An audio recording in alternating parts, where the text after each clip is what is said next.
બાપ દાદાએ મારા મિલકત નથી હાચવી તને હાચવી એ દાળાના બનાય મે રાજવી ઓ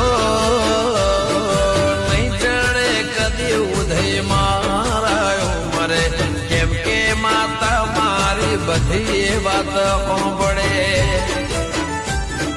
જેમ જેમ ફરે છે ઘડિયાળનો કોટો મારા ઘરમાં મારે છે રોજ ઓટો હું નસીબ કહું કે વિધાતા હું નસીબ કહું કે વિધાતા